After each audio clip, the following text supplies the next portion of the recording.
So as I said, my name is Paul Bike. I'm from here going back a ways. I've spent a lot of my life trying to find the most essential teachings to understand what's going on in the world and how to make it better. That's been a lifelong passion of mine. And a friend of mine in Miami shares that passion, and about 3 months ago he sent me a video, or a link to a YouTube video. Maybe you've seen it, the one called Occupy Wall Street, The Revolution is Love. And I watched it and was very, very moved by it. And the next day my friend said, "You've got to check out this guy's writings." And I did. And I realized that I was reading the words of somebody who understood very deeply things that I've been noticing and feeling myself for a lot of years, but I never heard anybody articulate them in such a powerful and clear way. So I think that's all I want to say. I'm very pleased and proud to welcome Charles Eisenstein to Tallahassee. Thanks for coming, Charles.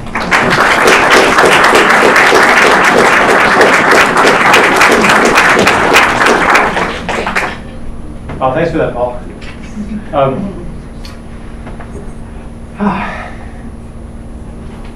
I just keep meeting such amazing people on these trips.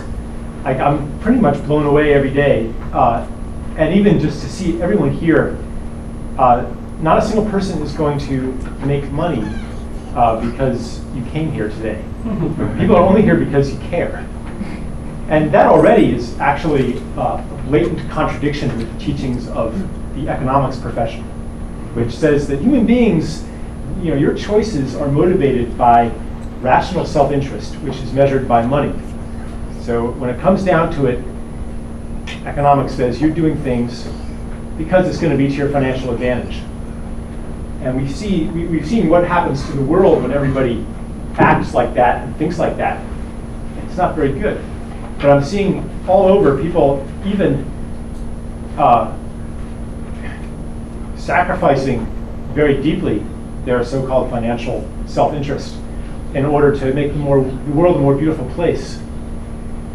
Much more when I was a teenager, when I was in my early 20s, when I was in college, people definitely had a sense that there was something wrong in the world, and that it was kind of uncool to even participate in it fully back then. To be really excited for your career. There's something, in fact, actually, you ever think about the word cool? Like, why does cool mean good? Why is cool a synonym for good? Because cool means kind of like, I'm not going to be too involved. I'm going to stand back. I'm going to not get too excited about anything. I'm not going to care too much about anything. I'm not going to be enthusiastic about what other people are enthusiastic about. Because I'm cool. And it's interesting. So cool is it kind of validates or celebrates this withdrawal from the world that's been offered to us as normal. I think it's actually, and when would you do that? When would that be a good thing? It would be if the world offered to you as normal, on some level, isn't really worth a human being's full participation. I think it's really significant that the word cool, I've never talked about this actually in public. It's a new piece. But I think it's significant that the word cool originated as African American slang, I think in like 1920s and 30s, right? Like a cool cat and stuff like that. And I think it was, a lot more obvious for African Americans that there was something wrong with the world that's presented as normal. Like, it was a lot easier if you were in some kind of disadvantaged position to see that there's something not right with the world. And then, by the time I came of age in the 70s and 80s, it was getting more and more obvious that our culture, maybe even our civilization, was on the wrong track. That there was something seriously wrong. That it wasn't that there were, there's some problems along the way and we're going to fix them, but that there was a deep, deep flaw in civilization itself. In the 50s and 60s, if you were white, middle class, American, you weren't in the third world, it was pretty easy to believe that everything was going great, that humanity was progressing towards some glorious destiny, and it was going to be onward and upward. A lot of the histories that were written at that time were kind of this triumphalist account of human history. You know, first we invented the wheel, you know, and then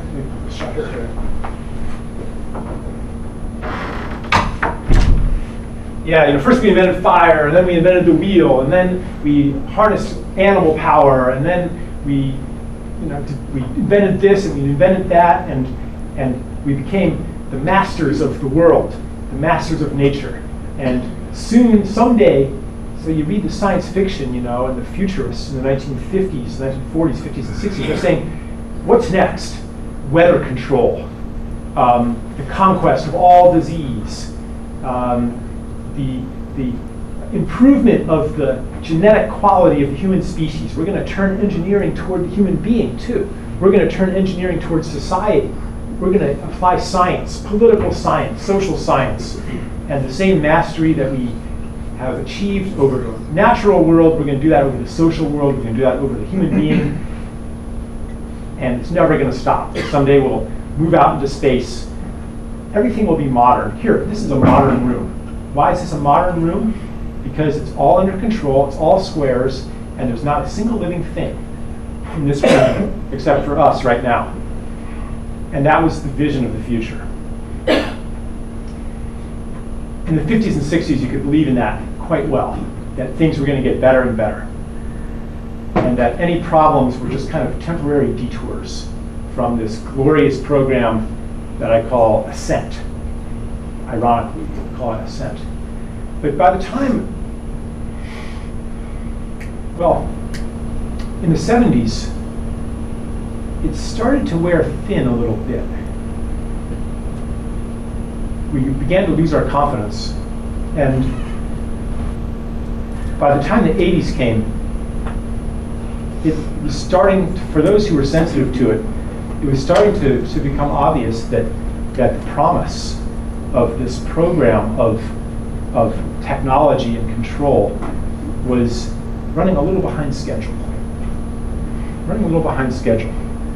And one example I like to give is, you know, in the 40s, 50s, and 60s, all of the greatly feared diseases were conquered by science, or that's what it looked like at least.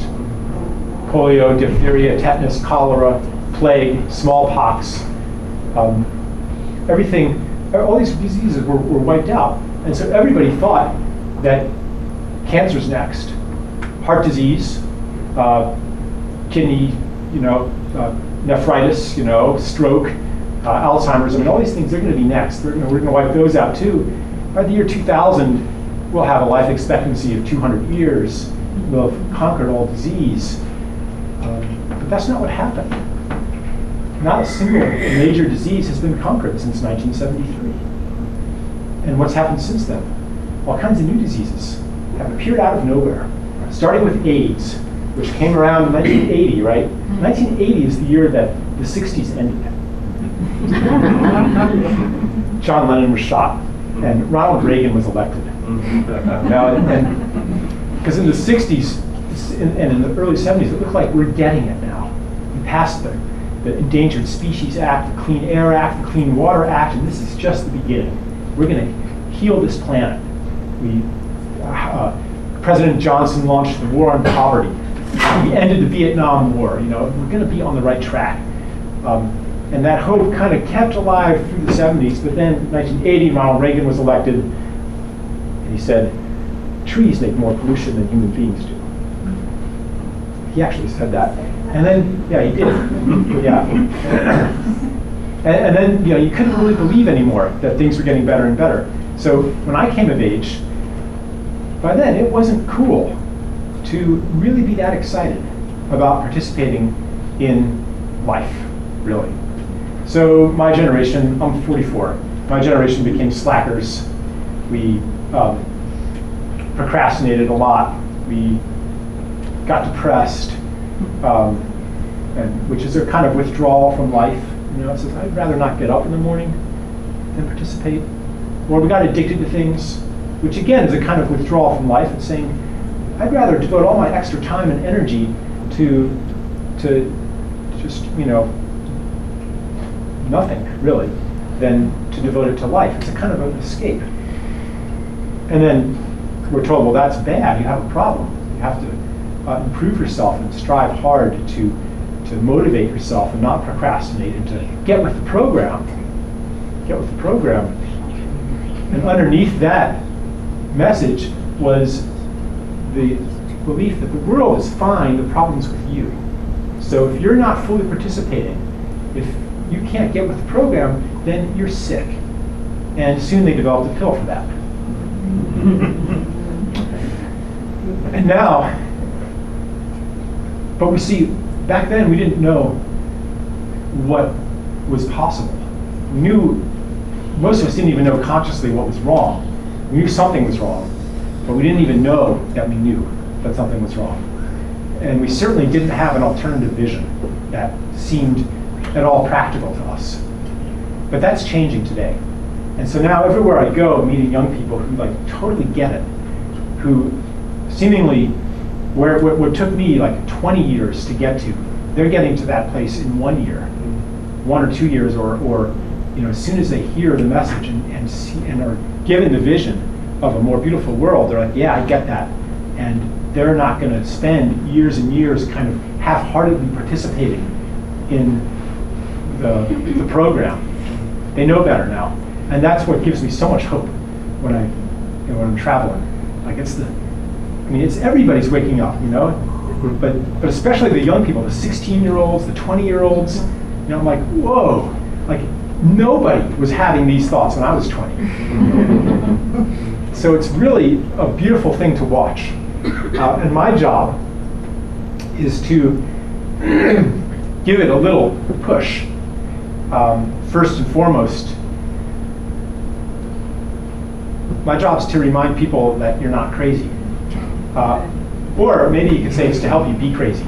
Because a lot of the things that need to happen on Earth today require you to be crazy. Crazy from the perspective of economics, where you're going to have to do things that do not further your rational self-interest at all.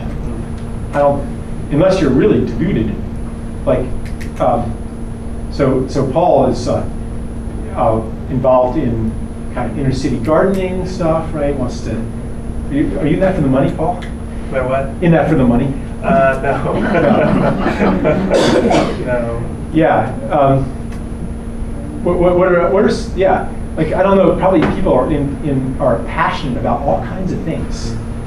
And have you noticed that in a lot of these things, money isn't usually your friend. Money pulls you in another direction. Where the money is, it's not in permaculture. It's not in serving inner city youth and mentoring them. That's not where the money is, mentoring. The money's not in social work. The money is not in preserving wetlands that are being threatened. The money is not in stopping the Keystone gas pipeline. The money is in, how about bulldozing down old inner city neighborhoods and building big, glamorous urban renewal projects. That's where the money was. The money is in building the pipeline or lobbying Congress to allow the pipeline to happen. Someone will pay you a lot of money for that. Now, why is it that the money is in all the things that are destroying the planet and ripping apart society? And that the things that the Earth really needs and society really needs, the money's not there. Why should that be? Is it because money is bad? Why is it? And so that leads to the question that kind of runs through the book, Sacred Economics, which I don't have any copies of here. But what is money? So the kind of definition I work with is that money is magic.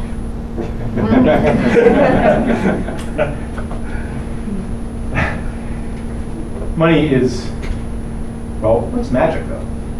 So like, if you're in, say, a voodoo culture in Haiti, and the voodoo master writes some magical symbols on a piece of paper, and then someone gives you that piece of paper, and you're in that culture of belief, you might look at that paper and have a heart attack.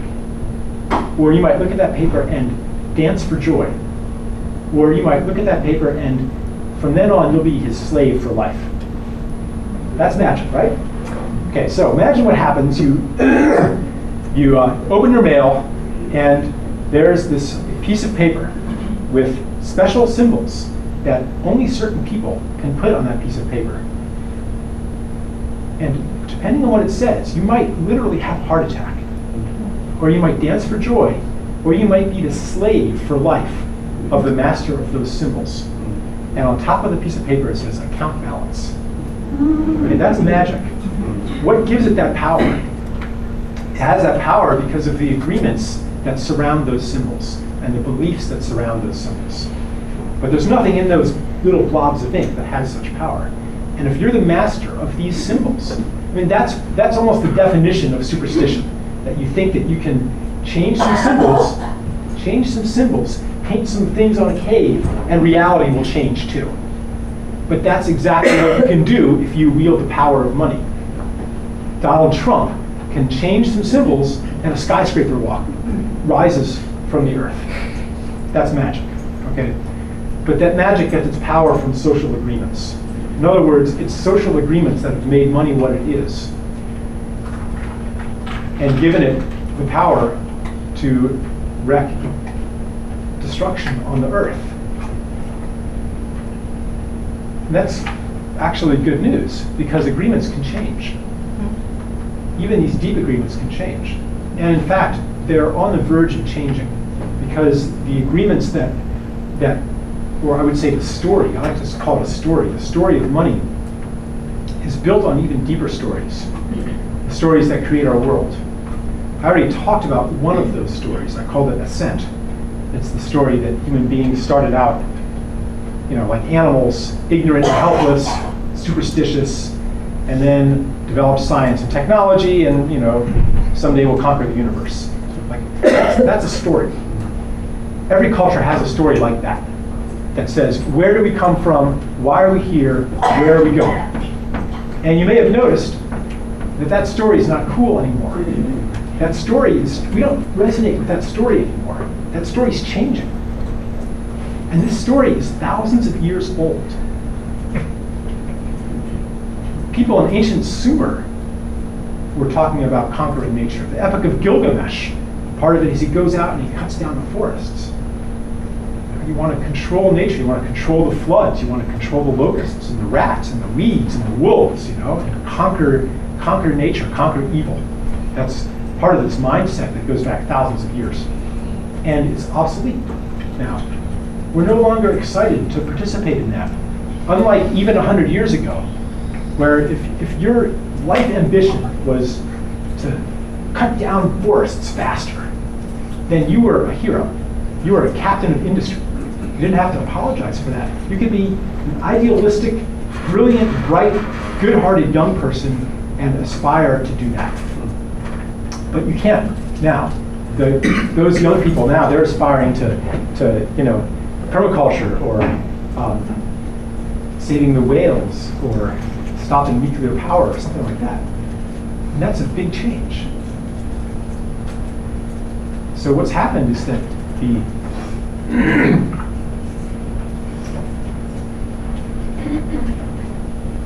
I guess you could call it the psychic infrastructure, the psychic foundation of our culture, our deep values and beliefs has changed, but the institutions are still built on the old infrastructure, the old stories.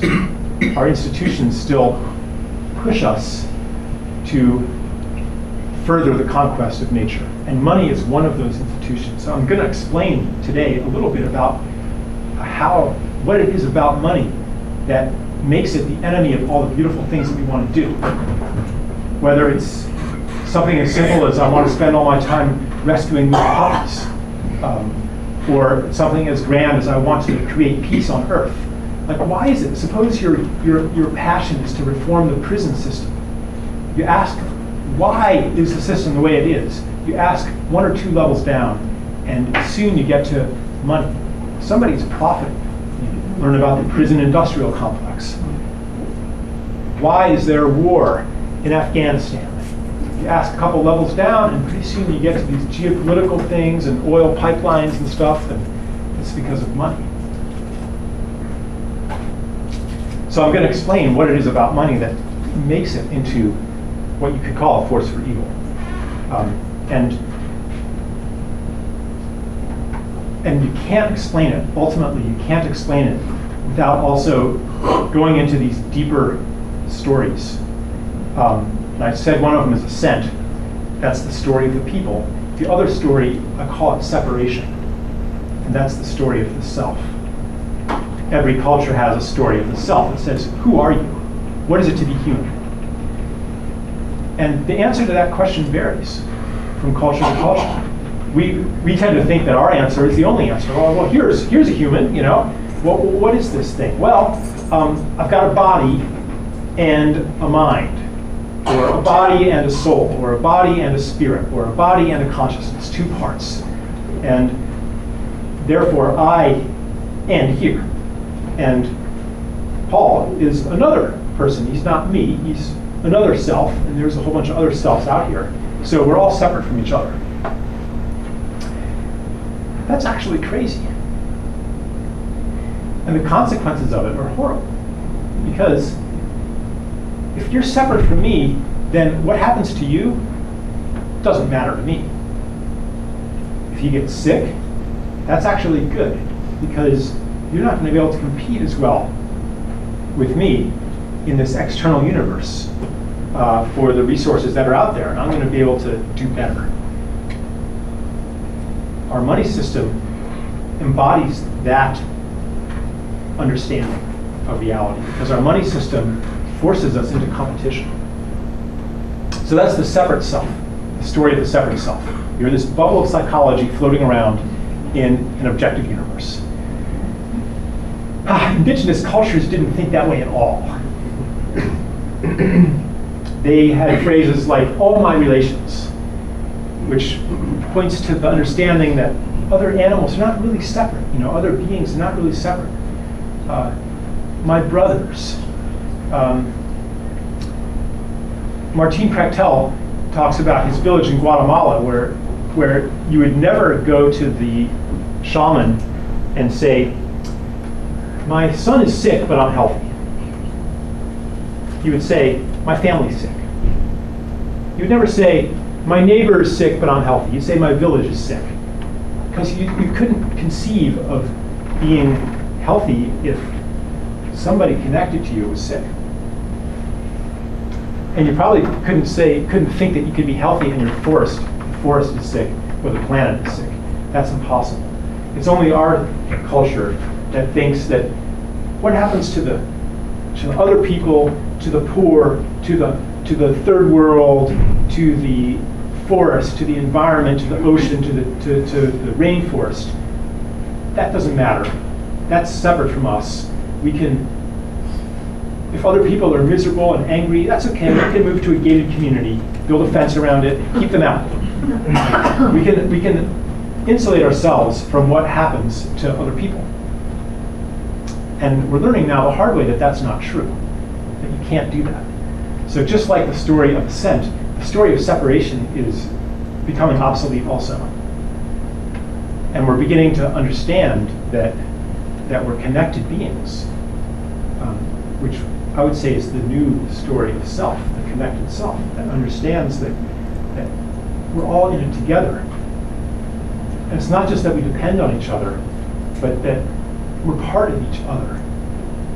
Have you ever had that moment where, like, you see another person and you have the feeling that that's the same being looking out from different eyes, but we're the same? From that place, everything's different. It no longer is crazy to live in service of other beings. And maximizing rational self-interest means something very different if this isn't just my little self.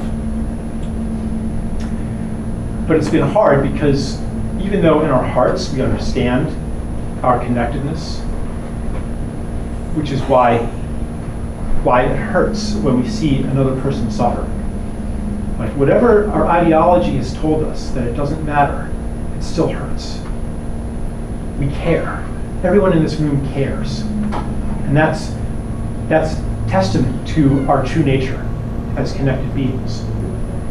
So we've always desired to serve the good of other beings, of society, of the planet, of the community, of whatever. We all desire to serve something beyond ourselves. But in our current logic, that's been crazy. In the logic of separation, that's crazy. To do anything that doesn't serve your individual little skin-encapsulated ego self. So we've had a battle, a struggle between the heart and the mind, between the heart and the logic.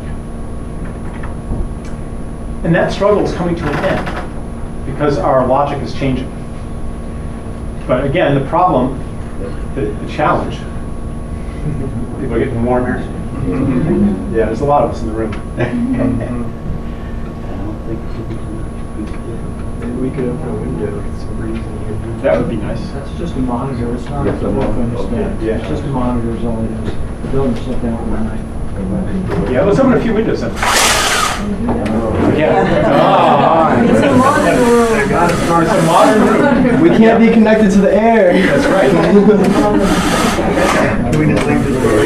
Yeah. That might help. Thank you. Doors open. Thanks. We trapped. Hard Yeah. ones this building. Yeah, that is separation though.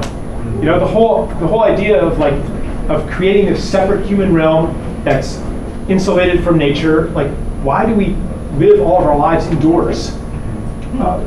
And with air conditioning, you know, let's even have artificial air. Everything under control. That's part of the story of separation. Separation from nature, separation from community, separation from each other. And it takes so many forms. Labeling somebody as a terrorist or as an enemy, or really any label at all creates separation. It says, you're not me, you're somebody other. And in various ways, all of these kinds of separation are coming down now.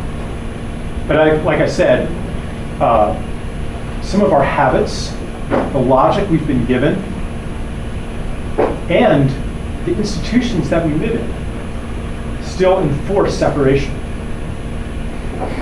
So it's a struggle, and that's ultimately why money isn't our friend. I'm generalizing a little bit, but not much. That money isn't our friend in doing the beautiful things that we want to do in the world. So I'm going to explain then why that is. What about money makes it not our friend? And by the way, I'm not going to speak for like 3 solid hours here. I'm going to speak for about probably another 30, 40 minutes, and then we're going to do some other things. So the basic reason that money's not our friend is that it has to do with the way that it's created. The social agreement, really, by which it's created. It's created as debt that bears interest. So, for example, the Federal Reserve will buy security on the open market. And it doesn't take money from somewhere else to buy that security, to buy the treasury bond or something like that. It types some numbers in a computer and voila, there's money. It makes money out of thin air and then buys an interest-bearing security from somebody, a bank or something like that. And so now money is created and the Federal Reserve owns some debt. And it's called its balance sheet. Okay? On a more immediate level, money is created when a bank issues a loan. So say I'm a bank, and I'm going to lend you $1 million. Somebody in this room is going to get $1 million. Yeah. Who gets $1 million? All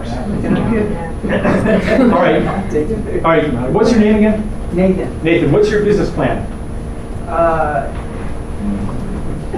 I'll see you later. All right, it better be good. Okay, because I'm going to give you that $1 million, but you're going to owe me $2 million. Payable over 10 years. Okay, and I'm only going to give it to you. I'm only going to give you that $1 million if you have some way of getting $2 million. How are you going to do that? Make money. That's right. So you're going to have to sell things to other people. You're going to have to take other people's money to get $2 million, right? And that might be okay, because maybe you're creating great stuff that people really want and need, and they're happy to give you money for it. Okay? That's not a problem. The problem is that all of the money originates as interest-bearing debt. So at any moment, everybody is trying to take money from everybody else. The only way you and you and you and you and you can pay off your debts is if you take money from you and you and you and you and you. Everybody's in competition with everybody else. And it doesn't matter how nice you are, it's built into the money system that it is like that. So what stops then over 10 years half the people from defaulting and losing all of their possessions to their creditors? Well, there's one thing that stops it, because by the time that $2 million comes due, I'm going to create even more money with even more debt. And how does that debt get paid off? Well, I'm going to create even more money, and more and more and more and more. So the amount of money has to constantly grow. But suppose you're interested in permaculture, and you're not going to make $2 million. You don't get the money. Who gets the money? It's the person who's going to find something to sell. It's the person who's going to create new goods and services. So that's how money creates competition and separation, and it creates the need for endless growth. Separation and ascent. It's built into the money system. And it works okay as long as there's something new to convert into money, as long as there's a way to make things grow. But the cost has been all that is beautiful and sacred in life. What's happening is that the money machine is eating up relationship, nature, beauty, spirit, and spitting out money on the other end. Spitting isn't quite the right word. So let me give you some examples.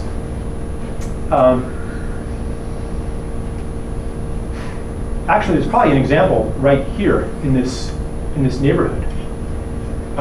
Just looking at the old houses, and all the big vacant lots, you can imagine what it was like 50 or 70 years ago. In my mind's eye, I see lots of little stores, and I see children everywhere. Children running around everywhere, and knowing that everybody around them knows who they are, knows their parents, knows their grandparents, knows their parents' stories. Everybody knows each other. So there's no such thing as daycare. No one pays for daycare. People take care of each other. There's no such thing as a maid service. People clean their own houses, and if you can't manage, maybe you're a little old lady, then one of your neighbors will help you do it. It was even like that when I was a kid in suburbia. To some extent, people didn't have daycare. If you got home from school and your parents weren't home, you just go to a neighbor's house, no problem. Everyone would take care of everybody else. Well, folks, that is a good business opportunity. If you can somehow stop people from taking care of each other's children, you've created a market for daycare. If you go into a third world country and take away everybody's land where they lived from the gifts of nature without money, you take away the land, you say, where's your deed? And the indigenous peasant says, what's a deed? And you say, well, it would prove that you own this land. And the peasant says, I didn't know you could own land. I thought it was like the sky. It's there before human beings. How can you own it? And then you say, let me introduce you to my paramilitary squad. Right. So then you have to pay for something that you once got for free. So what we've seen then is the conversion of community and nature into services and product. That's how you can, even today, if you want to get rich, all you have to do, okay, maybe you are here to get rich. Just in case you wandered in for that reason, I'll give you a business plan. Your business plan is find something that people do for each other for free. Take it away and sell it back. So find some way to destroy the community that was here and make people no longer able to depend on their neighbors. Maybe, I don't know, maybe the CIA could smuggle crack cocaine into the neighborhood. You know, that'll help rip things apart. You know, there's lots and lots of ways. In third world countries, you basically, it's very subtle, and nobody's doing this on purpose usually. There's a good-hearted person that says, oh, these poor people don't have a school, so let's bring a school in and make all the kids go to school because their ignorant parents don't understand the value of education. So then all the kids go to school and they're no longer learning their traditional farming techniques. And so they've become dependent on imported knowledge, imported fertilizers, imported goods, imported labor, imported machines. And they no longer know how to subsist off the land. You've created a new market. So it can be very subtle. Technology does it. 3 generations ago, entertainment, music, was not a consumer product. Nobody paid for music. People got together and they sang. Most of the time. Entertainment, the only time entertainment was something you paid for was when maybe the vaudeville came to town, or something like that. It was rare. But you didn't pay for entertainment. People sang. Even in my dad's childhood, he said the whole neighborhood would get together with guitars and sing songs. That could never happen. I can't imagine that happening in my neighborhood where people don't even know each other's names. One person at my talk the other night, he said in his neighborhood, if you, like, no one ever even looks at each other, and if he'll be like driving down, you know, or walking down, and if somebody sees him, they'll hide behind a tree so that they don't have to say hi. That's pretty extreme. Yeah, but you know, compare it, and I think everybody's sad about the loss of community. Children are supposed to be running around and everybody taking care of each other, and that's been converted into money. And it's a necessity, because if there's nothing to convert into money, here I'm the bank, and now, well, what's your business plan? What are you going to sell? Are you going to increase the annual catch of fish? Sorry, fisheries are all fished out. Are you going to increase the amount of oil drilling? Sorry, peak oil. Are you going to sell some new service to people? Sorry, people pay for everything already. There's nothing left to sell. So economic growth slows down. Banks can't lend anymore. People can't pay their debts because no new money's being created. The level of debt rises in relation to GDP. Bankruptcies start. There's no new employment happening, because employment is when somebody takes that loan and hires people to help him turn nature into product and relationship into services. So the economy stops working as soon as growth slows down. That's why all the politicians want to reignite economic growth. And you hear them always saying, you know, how do we stimulate demand? Stimulate demand, more production, more lending, more money, more employment, more product, more debt, but more forever and ever. That's the only plan that they have. That's all that they know how to do. And it's killing the planet. And even if you try to make it work a while longer, find some new way to get more out of nature. Even if you do that, it still can't last forever. And that's the crisis that we're facing today. That's the economic crisis. That's the root of it. And it won't go away. Getting growth started again, even if we want to do that, it won't last forever. But the important thing is that we're stopping to even want that. We're not happy with that anymore. More and more product, more and more stuff, bigger and bigger houses for some, with the rest barely getting by. People misunderstood Occupy Wall Street. They thought that these people were discontented because they were left out of being in the 1%. But it's not that we want to join the 1%. At least then we'd have something to strive for. So that goal doesn't even excite us because we know how empty it is. We don't want to be, the king of the mound when that means that we're going to contribute to the conversion of all that's good and beautiful into money. People don't necessarily quite understand the dynamic, but we feel it. We don't want any part of this. We have something to give to the earth, to the world. So let me give you a big picture now of, see, this is actually all good news, okay? It doesn't sound like it, but the crisis that is building is what will birth us into a different kind of society. And it's the only thing that can birth us into a different kind of society. Real change never happens without some kind of crisis, I don't think.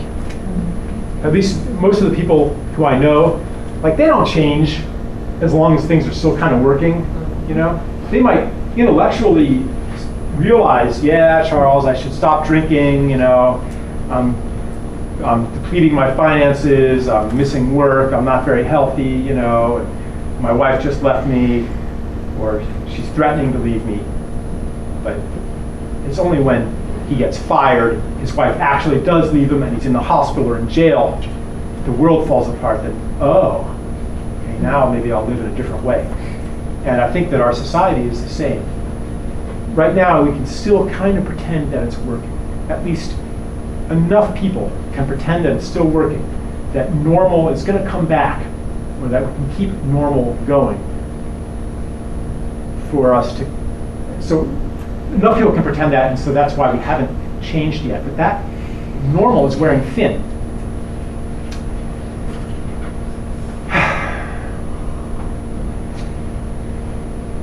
What's really wearing thin, then, is the old story of the self, separation, ascent, and everything built on top of it, which is everything. Everything. And so we have a crisis, not just in money, but in everything else.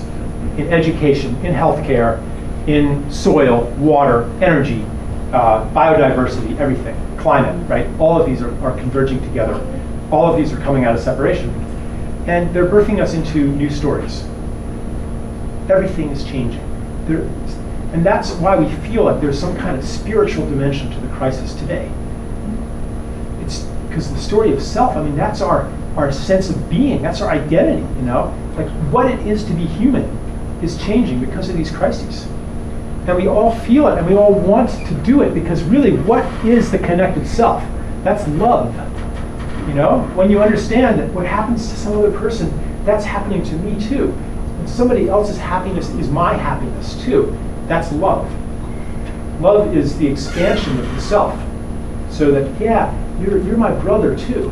You're not separate from me. You're my sister. You're my family. That's love. And that love is expanding now to include other species too. We're not just seeing trees as, lumber in the ground. Resources in the ground, right? We're seeing them as other beings that are worthy of our love and all that comes with it, our desire to honor them and protect them. And that's why I call it a revolution of love, which is a very different kind of revolution than anything that came before it, which was, let's conquer evil.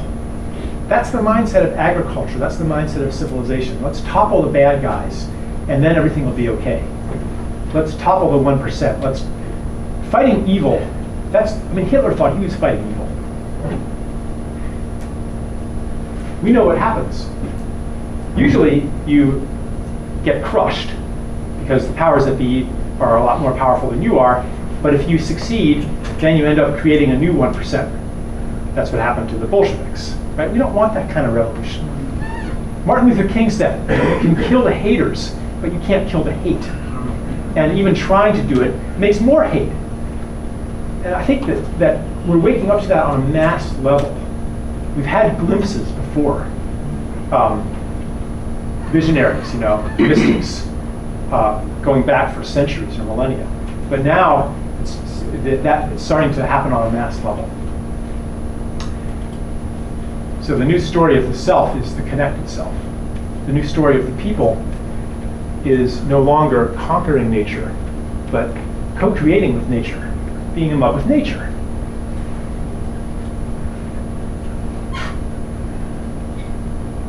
This is a really beautiful part of the story, but I wonder if I should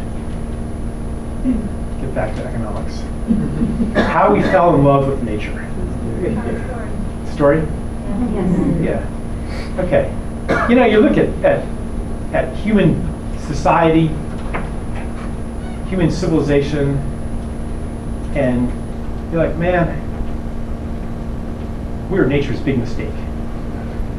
No other species thinks that it can grow and grow endlessly. Agent Smith said it in The Matrix. He said, I'd like to share with you an observation I've had during my time here about your species. You see, every other species comes into a natural equilibrium with its environment, but your species does not. You move to an area and you multiply. You multiply until every resource is consumed. The only way you can survive is then to move to a new area. There is one other species that exhibits this pattern. It's a virus. Your species is a cancer, a plague on this planet. You are a disease, and we are the cure. And you kind of got to think that Agent Smith has a point there, looking at what we've done to this Earth. Although I disagree with him about viruses. They don't actually do that either. But so it's hard to it's so easy to see us as nature's big mistake, and some radical thinkers say, we should just give up the whole project, maybe go back to hunter-gatherer times, and Earth would be better off if we're extinct. Earth would be better off without human beings. But I think that is actually, on a subtle level, it rejects a basic principle of nature, which is that every species has a purpose. Every species has a gift that's necessary for the evolution and the well-being of the whole. We used to think not. We used to think that some species were bad and that we could engineer them out, and Earth would be better off without mosquitoes. Let's kill the harmful insects. I read books as a kid. DDT, the miracle chemical, will eliminate all harmful insects from Earth. That's the future. That's Ascent, right? That's the old story. So if we really believe in interconnection, then we got to say, well, human beings have a purpose too. What is it? And why have we just grown and grown and grown? So I look at nature and I say, well, actually, in nature there is such a thing as rapid or even exponential growth. But then it reaches a limit, creates a crisis, levels off into a steady state. Maybe that's happening to us, just like an immature ecosystem does, or a teenager. Like, they're growing and growing and growing, and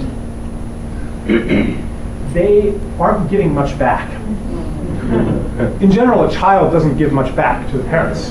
And I don't want my children to try to give much back. I don't think that they're supposed to earn their food. I'm not going to give Jimmy a bill when he turns 18 for services rendered. His job is to receive and to grow. And so the love relationship that I have with my children is one where I am mostly the giver and they're the receiver. And they give maybe tokens, a Valentine's Day card, a Father's Day card, something like that. But that's the basic relationship. But when you grow and you near the end of growth, something happens. A new kind of love relationship happens. It's when you fall in love with your sweet, and you no longer just want to take and receive, you also want to give something. And then when you become even more mature, you want to co-create with that person too. Humanity is moving into that new relationship with Earth. No longer do we want to just take from Earth. And I think the key moment really came when the satellites and the astronauts went up and beamed back photographs of Earth. In a way, that was the extreme of separation, leaving mom behind, going off into space. And then people saw those photographs, and they were changed forever. Today, I mean, some of you are old enough to remember that, but before those photographs came down, you probably never saw a picture, a map of the world that didn't have borders on it. The photographs from space, they didn't have borders. This was one planet. And people were so moved by the beauty of this planet. No one had ever seen it before from space. People were so moved by the beauty of this planet, they fell in love with Earth. This corresponded to the time that the environmental movement was born. I mean, sure, like indigenous people and various visionaries had gotten a glimpse of it before, but as a mass consciousness, it was born in the 60s. The astronauts, they all had spiritual experiences when they went up to space and saw the Earth. I quote one of them I quote a bunch of them in the Ascent of Humanity. The one I remember best is I think it's Rusty Schweikart. He says, up on the moon, I saw the Earth and it was just this little dot that I could cover with my thumb. And I realized that everything precious to me was on this little planet. All of history, all of art, all of music, all of literature, everything beautiful that's ever been created by a human being, everybody I've ever loved, all of them, the whole human drama, all on this little planet. And I wanted to protect this planet. He fell in love with the planet, and all the astronauts had these experiences. So humanity now is evolving into a new story of the people, which is co-creative partnership with Earth, in love with Earth, love for the planet, and that we have a function. When you enter adulthood, then you've spent your whole childhood developing your gifts. And an adult, you begin to apply those gifts toward their true purpose. So we're waking up to that too, as we enter adulthood, and we want to apply our gifts toward the healing of the planet first, to undo the damage. That's what everybody wants to do. That's what we're excited to do. That's what our idealism pushes us to do. Not money yet, because money is still built on ascent and separation. But that's what we want to do. That's where our hearts are.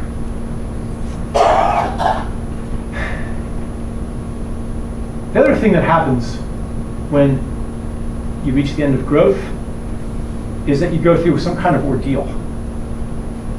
Ancient cultures had coming-of-age ordeals where they would put you in a situation where your world would fall apart. You would be subjected to intense physical pain, isolation. You'd be tied to a tree till you had a vision, no food and water. You'd be fed psychedelic plants. Whatever it was, your world would fall apart. And then you would graduate to a larger identity that included the whole tribe, and you would become a full member of the tribe. And I think humanity is also going through this. In addition to falling in love, we're also going through an ordeal that makes the whole world fall apart. And it's then graduating us into full membership in the tribe of all life on Earth. And it's a little bit scary coming into it, because it's for real. Sometimes the teenager in an indigenous society didn't make it through. I mean, it's for real. And indeed, our world is falling apart. All the things that seemed permanent to my parents, like your stock portfolio, your annuities, your insurance, your social security, like all that stuff, the money system itself, it's not seeming so permanent anymore. And people are getting almost a vertigo. You get it when you get fired from your job, you're unemployed, and you've been counting on that. That seems so permanent your whole life. Or when your spouse leaves you, or when you have this health crisis of some sort. And these crises are happening to more and more people. Okay, so I'm going to then go back to economics a little bit, and then I'm going to do a thing more interactive. So really what my book, Sacred Economics, is about, it's what does money look like if it's aligned with the new stories? What does it look like if it's the ally of service to other beings? What does it look like if it no longer pushes the conversion of community into money, but actually fosters community? Does it look like if it no longer motivates the destruction of nature, but actually encourages the healing of nature? Because remember, money's an agreement. We can change money to do those things. So that's what I describe. And I'm going to, all right, maybe I'll do that for 5 minutes. I'll give you a quickie of that one, because it's in the book. But I do want to say a little bit about it so that you know that this isn't just pie in the sky thinking, we all have to just be one, and change our thoughts. Yeah, we do have to change our thoughts. And we have to change the systems that arise from our thoughts and our beliefs and our spirit. And sometimes the only way to change yourself is to work on the outside world. Because we're not separate from the world. So, I'll just give you a couple little pieces, okay?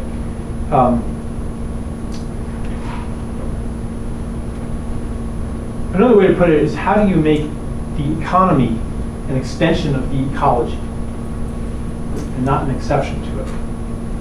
So, one principle of an ecology is that there's no waste. Everything that any species produces is usable by some other species. And then that species uses it, produces something else that's usable by another species, and eventually it makes a circle. Ecology is a circular system. But today, in our economy, we draw down resources and make a big pile of waste at the other end. And the waste is useful to no other species. And in fact, you can make money that way, because you don't have to pay the costs of this waste. So if you have a factory and you're making lots of pollution or say you have an incinerator and you're making lots of pollution, you're not paying the cost of that pollution. The people downwind are paying the cost, and future generations are paying the cost. But you're not paying the cost, you're just getting the money. Well, you shouldn't be able to do that. So one piece of the picture is that pollution should be so expensive that no one is going to make more of it than the atmosphere can absorb and process. It should be very expensive. So then all of a sudden, like today, if you're a brilliant inventor and you come up with a great way to manufacture something with no pollution, but it's kind of expensive, you're not going to be able to sell that to anybody, because the factory owner is going to be like, why should I spend money on this? I'm already obeying the regulations. There's no benefit to me to reduce pollution. And that's because pollution, someone else is paying the costs. So these costs need to be internalized. And there are ways to do that. For example, you can have a very high tax on pollution. So that's one little piece. One little piece.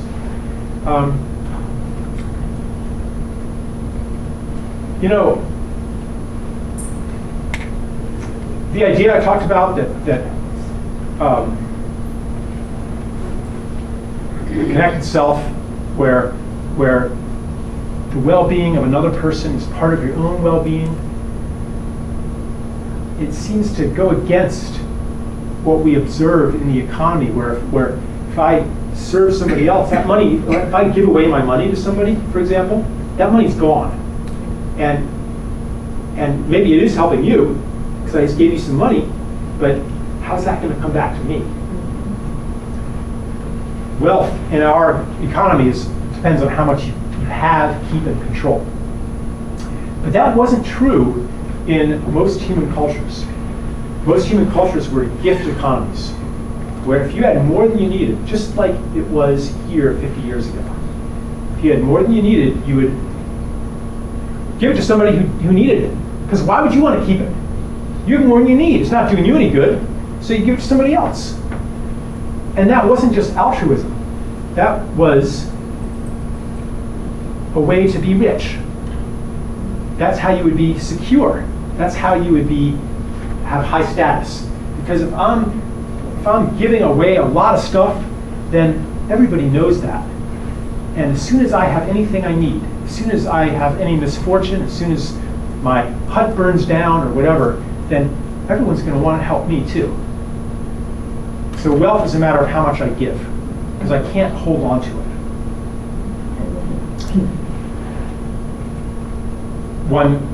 I read some anthropology, researching this book, and in one place in the Kalahari Desert, they had a word for wealth, kai, and it referred to like beads and trinkets and kind of pretty things, precious things. And a wealthy person was called a kaiha. So the anthropologist was asking the informant, his name was Zoma, I think, said, what is it that makes a man a kaiha? Is it if he has lots of kai in his hut, then do you call him a kaiha? And Zoma said, no, you don't understand. You can't be a kaiha by having lots of kai in your hut. We call someone a kaiha if he makes a lot of kai flow. If he gives a lot of kai to other people, that's what makes him a big man. That's what makes him a pillar of the community. So he was saying that wealth in their society is how much you give, not how much you have. How could we make our society like that? What would we have to do with money? Well, there's an answer to that.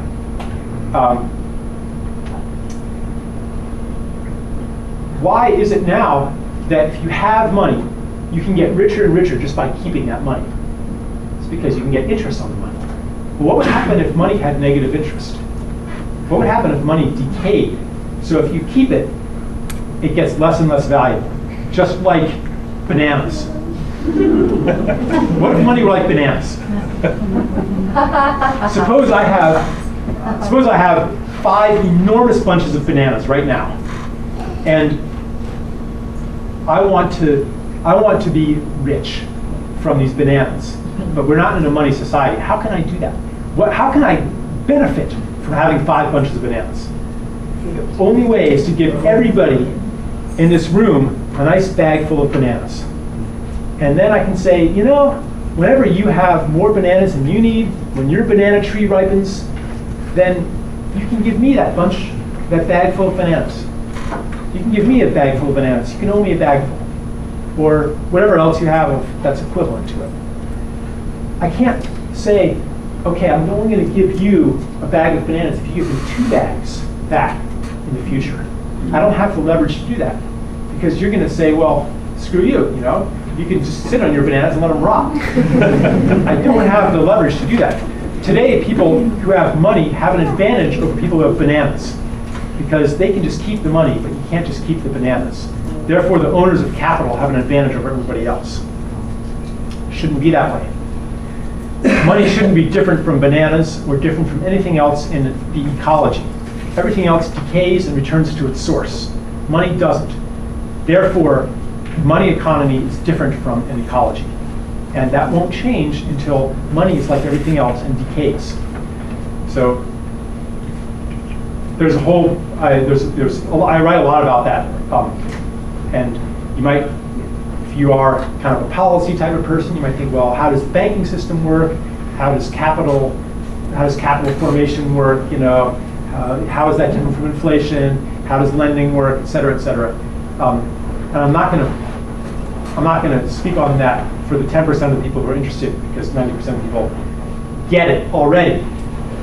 And just psychologically, like if someone owes you something and they don't pay, eventually you're just going to be more like, forget it. I don't want to hold this over you your whole life. And that's how the debt system works today, but it shouldn't be that way either. All right, so that's just two pieces, and there's a bunch more. But I want to now take it to a personal level, and then we'll do Q&A. So I mentioned the ecological principle that every being has a gift to offer. That's essential. Get rid of one species and the whole ecosystem gets weaker. This is a universal principle, and it's true of us too. every person has an important gift to offer. This is something that we know in our hearts. Our logic says, no, no, no, no, no. You're not here to give something important. You're here to survive and reproduce. You're here to make a living. Go to your high school guidance counselor, your career guidance counselor. What's the question? Is it, what do you most desire to give to the world? Or is it, how can you make a living? It's how can you make a living? But really why we're here is that we have something to give to the world. We're given great gifts, and we are meant to pass them on, and we desire to pass them on. You know that because if you're not giving your gifts, if you're in a job where you're not giving your gifts, then you're miserable. Yeah. And you're thinking, I wasn't put here on earth to do that. And I don't even want to live on a planet where almost everybody isn't giving their gifts. I don't want to have my life full of stuff made by slaves, made by people who are only doing it because they're paid to do it and they have to, because if they don't have that money, then they're going to die. That's one half of slavery. Do it or you're dead, right? I don't want to live like that. So we have these inborn gifts, and we desire to express them. And if you're not expressing them, like I had this conversation with a driver at the airport last year. His job is driving back and forth and back and forth and back and forth. He drives the airport shuttle from the long-term parking to the terminal. And part of me is like, all of me is like this is a godlike being. This is a creative soul. This is somebody who has amazing gifts to give to the world, and he's driving back and forth and back and forth, which isn't to say that it's bad to do that, or I've enjoyed being a dishwasher in my life, but not 40 hours a week for the rest of my life. A little bit of menial labor is, I think, good for a person, but the world is not meant. I don't want to live on the shoulders of somebody who has to drive back and forth and back and forth for the rest of his life. And I said, do you ever get the feeling that you weren't put here on earth to do this? I said, yeah. He was a very intelligent man from Ghana, an immigrant. I mean, what it took to get here would blow your mind. And now he's driving an airport shuttle. And I think a lot of people, maybe everybody in this room, has had this feeling at one time or another. That I wasn't put here on earth to do that. Even in school, I used to get that feeling in school. Sitting in those rows doing long division. I wasn't put here on earth to do that. You could almost say it's an insult to the Creator for anybody to drive a shuttle for the rest of their life. Unfortunately, through our school system, which trains us to do things we don't care about for the sake of an external reward, and through the money system, our connection to our gift has been severed. And maybe some people don't even know that they have a gift. Or if they do know that they have one, they've kind of given up. So I'd like to invite everybody into a conversation here. And it has 3 parts. It'll take us maybe 10 or 15 minutes. 3-part conversation. And this is really, it's related to all of the intellectual stuff I've been talking about, because I've had enough of just big ideas, and then you go home and it's just this big idea. These ideas should land in ourselves, and we should be able to align ourselves with these ideas. So, all right, so I'm going to invite you to a conversation. And so you'll turn to a partner, and it's cool to do it with someone you don't know, but it's also fun to do it with someone you know really well. Okay, so it'll work either way. And in part 1 of the conversation, you'll each take just a minute or 2 to share with the other person what your gifts are. What is it that you have to offer the world? What is it that you have to offer for your participation in creating the more beautiful world our hearts tell us is possible? That's that other crazy knowledge that we have that the world is supposed to be more beautiful, more joyous, more connected than what's been offered to us as normal. This is something we also know. And that's what your gifts are meant to contribute to. That's why you're here. Well, consider that as a possibility. Yeah, like just because I'm in the front of the room, does that mean like everything I say is true? I was on the Olympic hockey team, by the way. No, I'm just kidding. Okay. Yeah. I would like to kind of demonstrate this with somebody. If somebody is brave enough to come up front and model this for everybody else, because it's kind of contagious in a way. You? Yes. All right. Okay. So you're gonna have to do this over again, the part that you tell me your gifts. No problem. Okay. And I would like to make a suggestion here also. That a little bit of touch enhances this process. So if you're comfortable with it, can I put my hand on your shoulder? Then you put your hand on my shoulder. Down All right. Okay. So just tell me what your gifts are. I love martial arts. I love smoking weed. I love playing video games. And I love meeting new people. And I guess I'm down for pretty much anything. Okay, good. Thank you. Good. Okay, so I see some other gifts in you also. You have a gift for being really at ease with yourself. And that helps other people be at ease with themselves too. That's a huge gift. You have a gift of seeing the talent in other people. And of knowing that you have a gift for helping people have fun. I try. And you have a gift of that you're very, very perceptive. And you have a gift for knowing when to say what you perceive and when to keep it to yourself. This is a secret gift that you have. Super perceptive. All right. Thank you. What's your name? I'm sorry. Mellow. At your service. All right. Okay. So yeah, give it a little time, and like let the perceptions kind of come up. These perceptions are a gift too. Like, I can't make that happen, but I just look at them for a while and then, it comes. One reason that I invite you to do this exercise is that, well, for one thing, leadership in the coming times, which we are understanding are not the times of hierarchical, centralized organizations.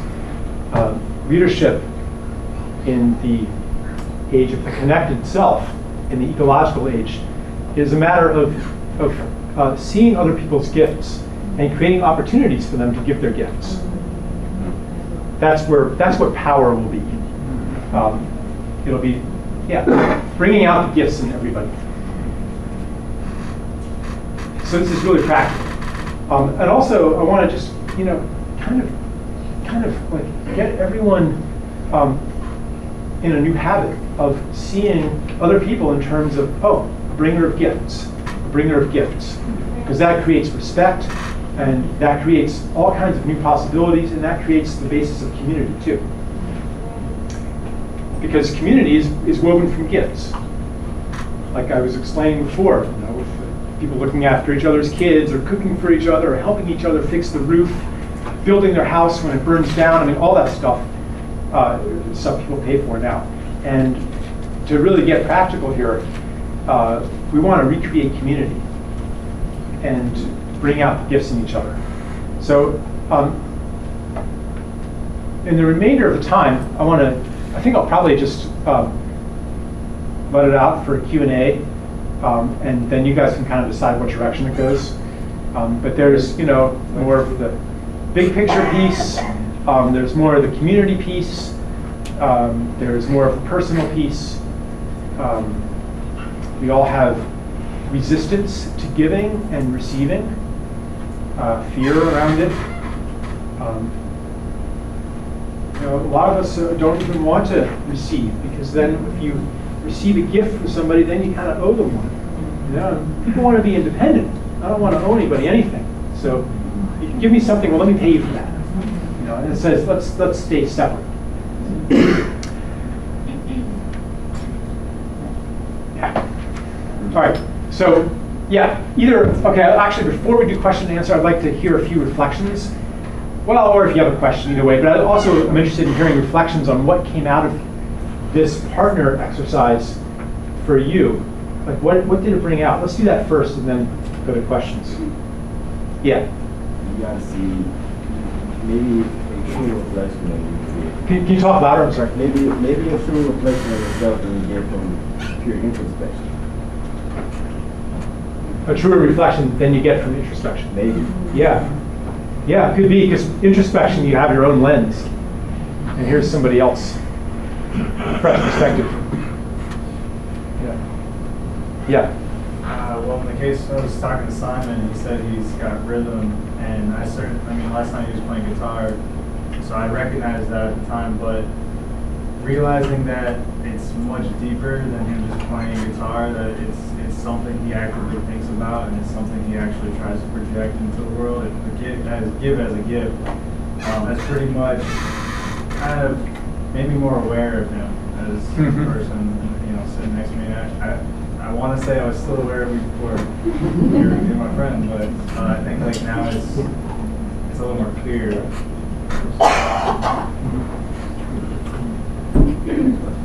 Yeah. Yeah, I was keenly aware that there's a spirit connect, that sometimes we're afraid of saying what we know that we know. Yeah. We don't know how we know it, but we know that we know it. Yeah. And so when you're talking to someone, you can almost see something in them, and you can feel it, if you're actually into the conversation. So here I was feeling something, sharing something that was light, but yet knowing and finding a true chord with what she was experiencing and what I was experiencing. So we were sharing and I guess reflecting with each other in a way that we don't normally do. Yeah. That was very good. Yeah. It was very nice. Yeah. And that kind of, that's kind of intimacy, that people are so hungry for. Like, people are so hungry for connection. I think a lot of overconsumption of, everything comes from this lack of connection. Like, when you're in that state, like, the idea of going shopping is like so absurd. Like, I don't need that, Yeah. But when we're cut off from each other and cut off from nature, then we're lonely and small. And so we want to, and empty. We want to recover those lost connections and grow the separate self. But no matter how much you grow the separate self, you never can recover the infinity of the connected self. So I think this is really, if everybody did this for like 10 minutes a day, I think that in itself would change society. Yeah. Yeah. The touching part, I love the touch, and if you're this close, you have to look in each other's eyes. Yeah. Just physically, it brings that, makes that connection happen. Yeah. Don't you know that? Yeah, the touch, the connection. Yeah.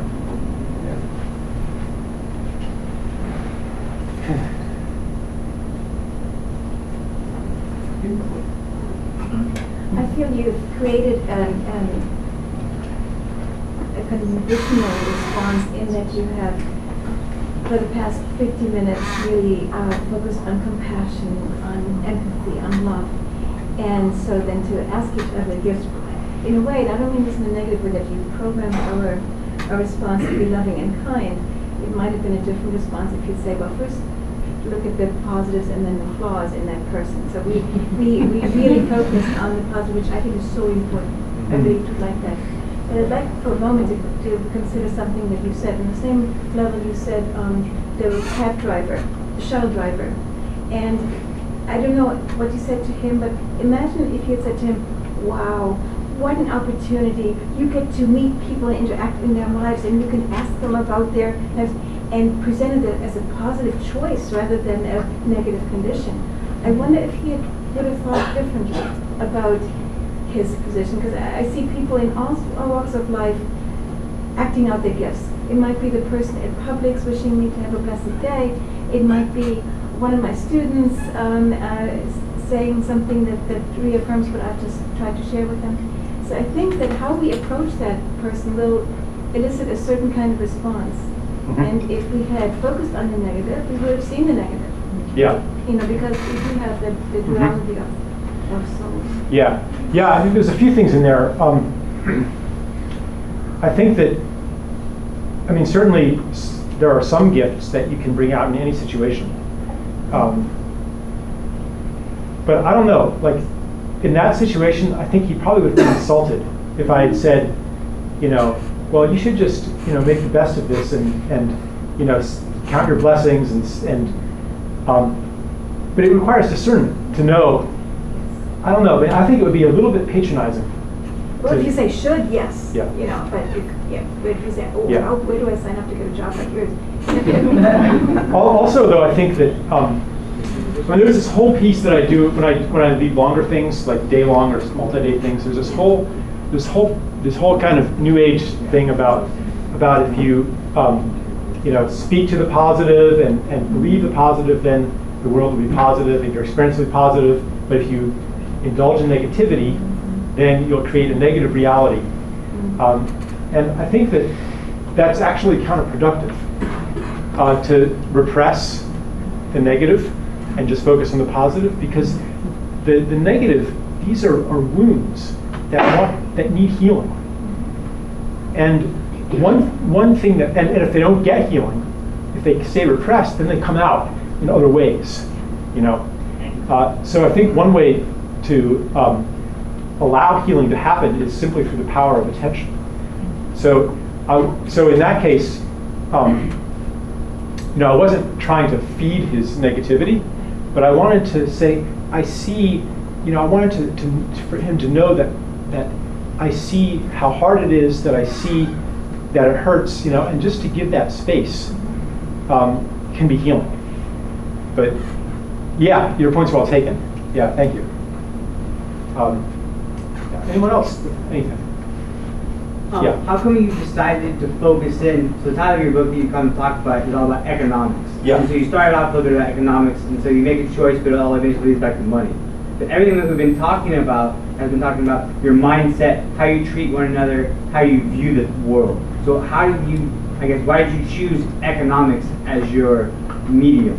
Yeah, right. I mean, I could approach it from the medical system too. Exactly. Yeah. That was actually almost just a coincidence that it happened that way. There's a section. The Ascent of Humanity isn't just about economics. It's about a lot of things. There's a part about economics in there, and shortly after the book came out, the financial crisis happened. Mm-hmm. So I wrote some articles and published them online about the money system, and they attracted lots and lots of attention. And then I was like, okay, I think my next book will be about economics. And also, money is just so central to everything, you know. It's not the deepest foundation, but it's implicated in everything. So that's a pretty mundane answer to that. That's okay. Yeah. Yeah. Put in your first word. Yeah. I have two questions. Okay. First, you seem positive and optimistic Yeah. about the future. And can you tell us on what basis? Do you see many people getting this and wanting to change the world? What percentage? Because I'm fearful. I don't see things changing fast enough.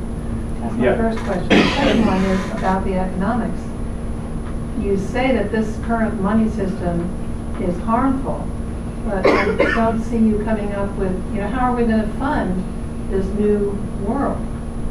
How's it going to happen? How are we going to fund the new world? I mean, you're telling us we have to go out and make communities share. but there's no money in that. I mean. Right. Okay.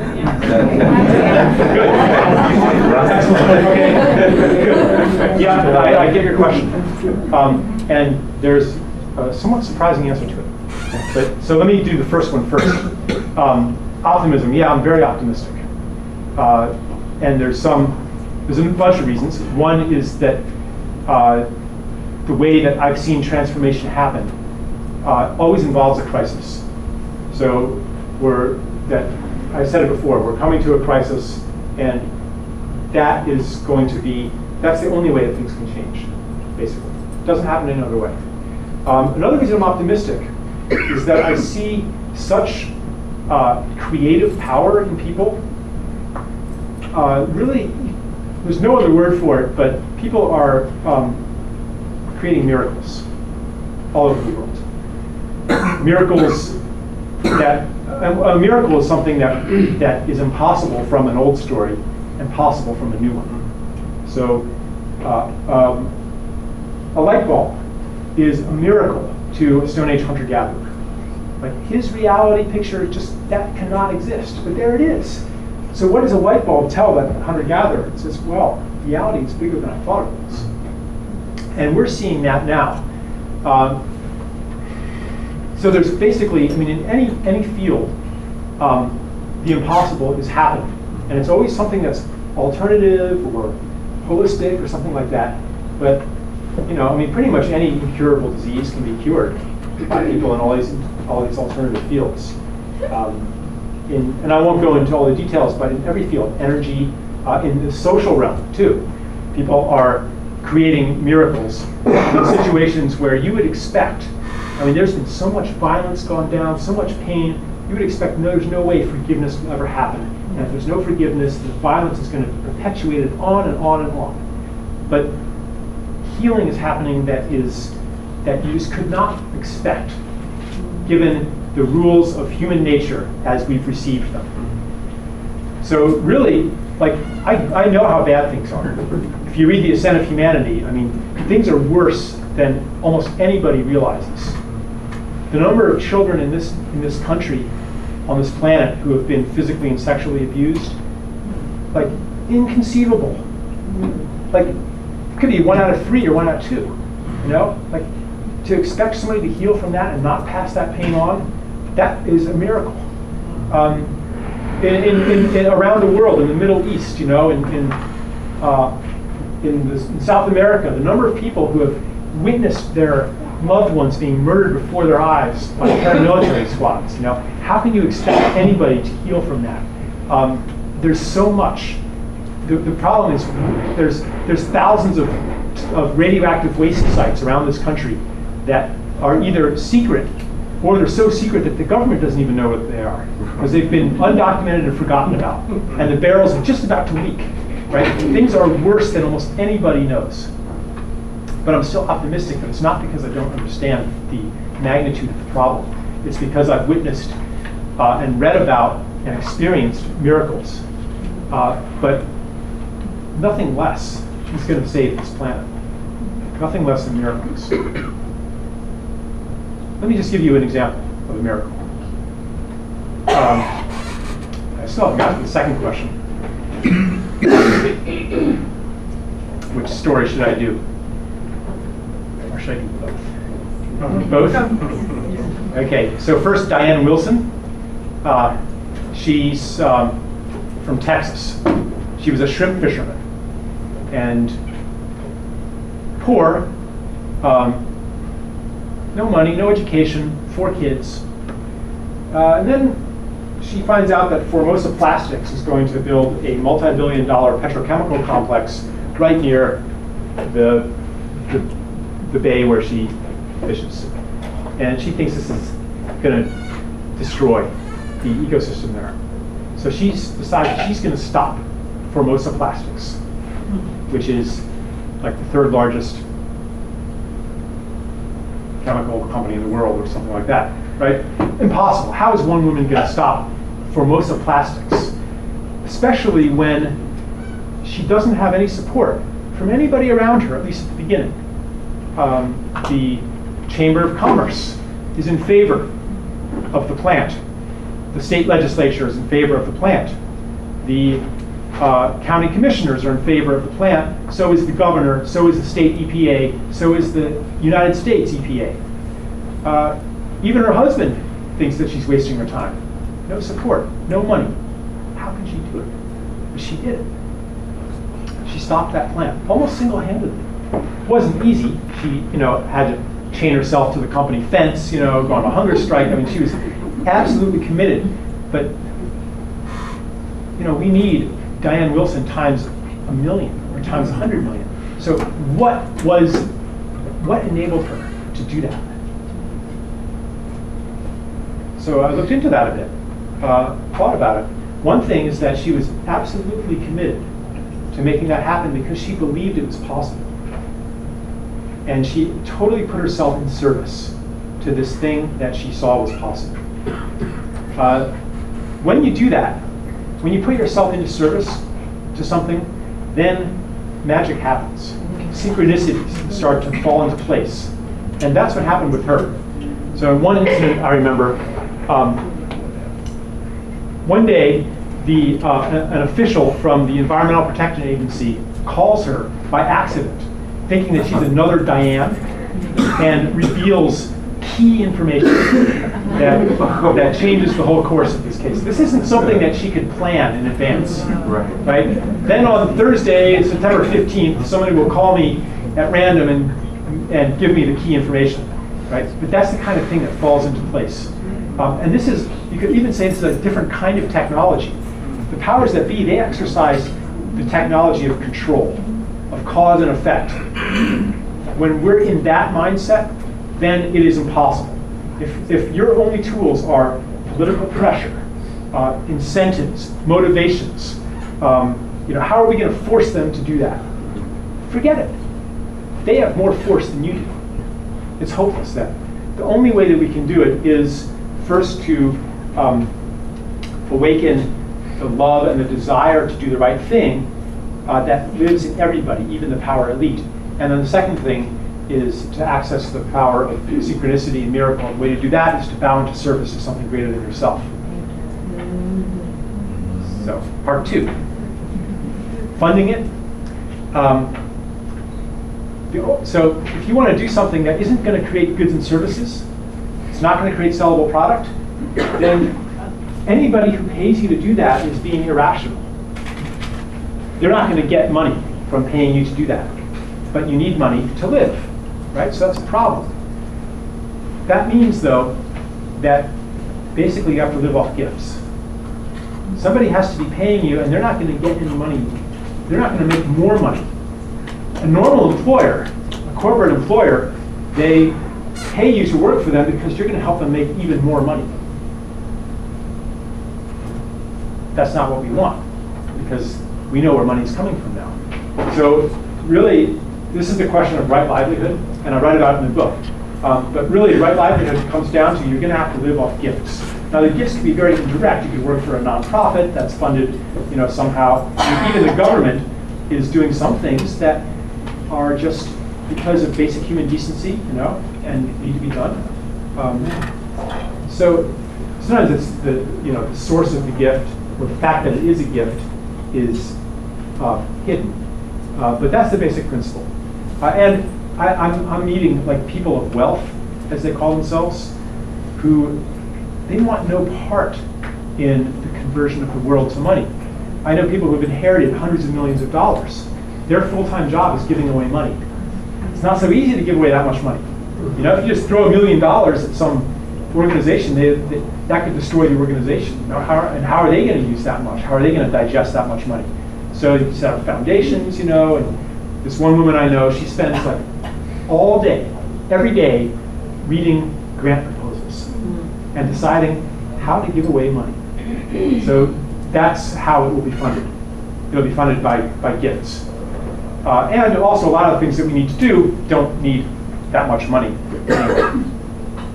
So anyway, hopefully I gave you some food for thought, if not a direct answer. Yes, you were. Yeah. You mentioned you're out of Sacred Economics, your book. Where can we get it? Oh, okay. Yeah, out of Sacred Economics. You can get it on Amazon. You can ask the local bookstore to stock it, or you can read it online for free. It's available. If you go to sacred-economics.something.com, is it? Then there will be links to all the chapters. And that's, the whole, this is a whole other part I haven't gone into, but the gift is something we can begin living right now. And so basically the idea is, I'm not going to say, okay, this information's mine, and maybe I'll give you some if you pay me for it, but I'm going to withhold it. That's kind of a scarcity mentality. That's kind of an old paradigm. So, and I'm not saying that I'm any more in the new paradigm than anybody else. And this is another thing that I think is important to realize, that everybody is pioneering different ways of living in love. Everybody is part of this. Everybody is everybody teaches each other, because this is new territory. We don't know how to live like this, really. So one piece that I'm exploring is business in the gift, and that's why we do it this way here with the box. I don't know what a 3-hour seminar usually goes for, but for some people you're waiting to get out of here. This was a waste of time and it wasn't worth anything, and other people wow, this is really valuable to me, and it's worth this is what feels fair. But then some people have more money than others, and all this so it feels like to say, here's the price. In a gift culture, you give first, and then the recipient decides what the return gift will be and who the return gift goes to. So that's, anyway. But yeah, you can get it online. You can buy it. You can, yeah. I'm a believer in the democratic process and do some work in electoral politics. And the poli-sci definition that we got of power when I was getting my undergrad in that degree was the ability to get other people to do what you want them to do, even if they don't necessarily want to do that. Paying taxes, which occurs essentially at the point of a gun. And so on. So I was wondering if you could speak to, because you had a very radically different definition of power that you touched on, the ability to bring out other people's gifts. I was wondering if you could sort of connect that to the electoral system, because democracy to me, that's an ideal, and in a lot of ways, a lot of people feel it's been poisoned by the money system. Yeah, that's for sure.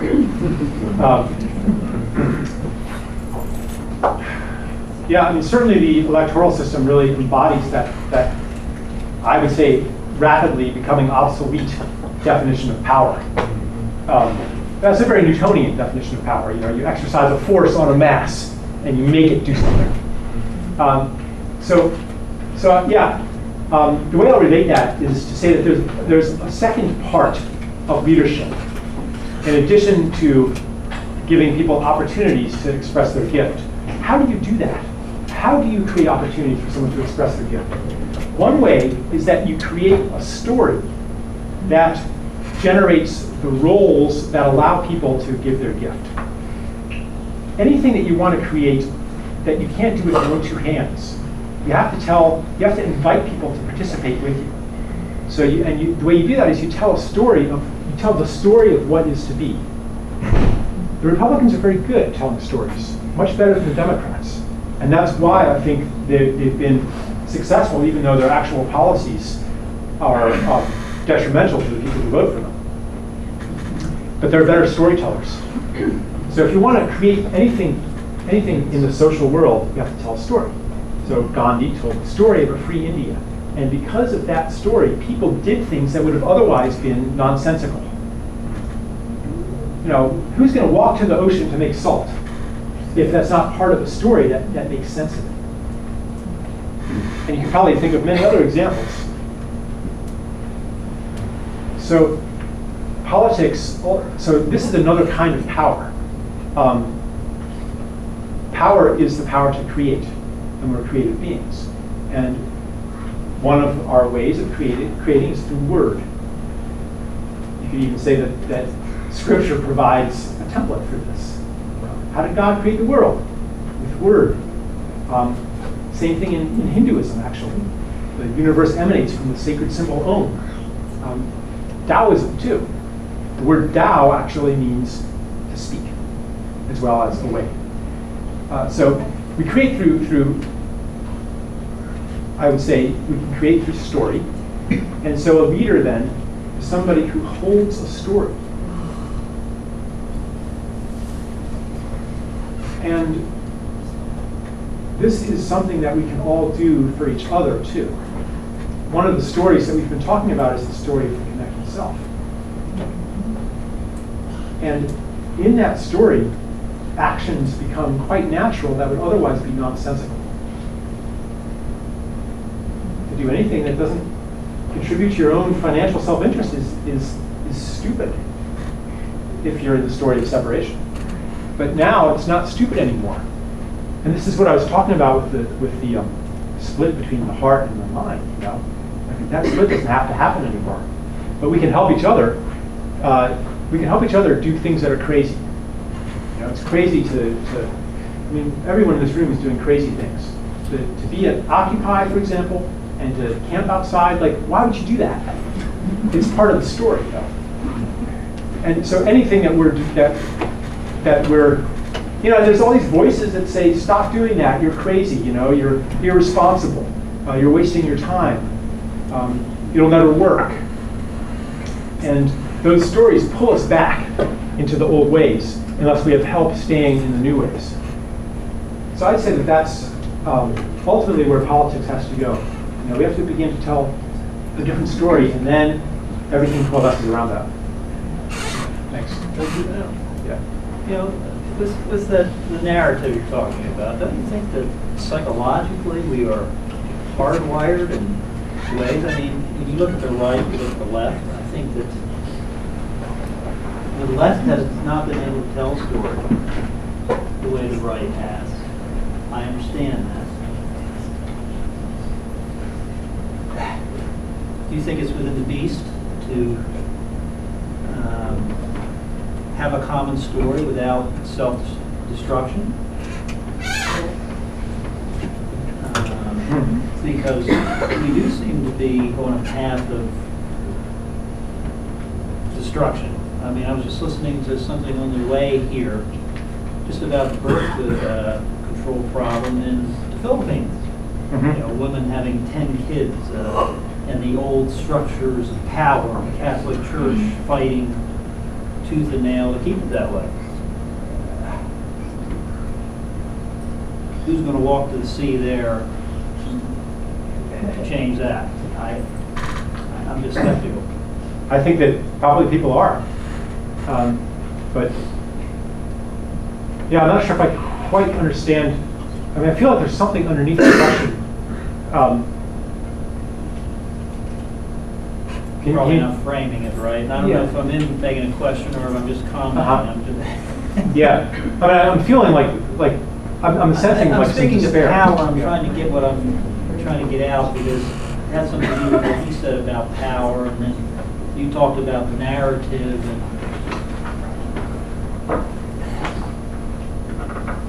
I can't really kind of get out really what I'm getting at with that, but. Maybe so it looks like people want to help you get it out. Yeah, I kind of share a little bit of the same anxiety because you know, my mother's from Cuba, and in a lot of ways that story kind of played out there in a sense. You know, it was like people wanted to get out of a repressive situation, and it was really beautiful what happened. Actually, a lot of, you know, the whole country came together to help each other out. Yeah. And it wasn't about money; it was just about supporting each other. And it was really difficult for that to be sustained for several reasons. You know, one was because kind of they were being played in a sense, you know, from a lot of different people. And it was almost like there was this beautiful story, but it was in the middle of this really ugly story, you know? Right. And so it was, you know, what do we do then if we're kind of form this, we're leading the story, and we're living it, but we're not getting that support around us. And it just kind of starts, eating away at it. Yeah, that's happened again and again and again in history. Right. Yeah, and it's happened again and again and again to me personally too. Where I've experienced something that gave me an experience of connection, and I thought, yeah, I'm going to live differently from now on. A lot of people might have had that experience. If you've been by the bedside of a dying loved one, and it's so obvious that only love is important, and I'm going to live differently from now on, and maybe you do for a couple weeks, but then you kind of go back a little bit. And so you can say that happened to Cuba too. So what's different today is that those forces that pull us back are losing their ground because the world is falling apart for them, and the process of separation underneath all of these stories is reaching its culmination. So more and more people are having these experiences that come from the world falling apart in one way or another, because that can't be stopped, And that's why I say that it's the crisis that is bringing us into a new age. So that's what's different. What's really different is that things are worse now. Yeah. Yeah. I was going to just mention that, I feel like one of the things that capitalism and kind of the monetary system kind of does is makes people believe that there is no other way, or that this is the way things have always been, and that's the way it's going to be. But the reality is that the Industrial Revolution is not too far.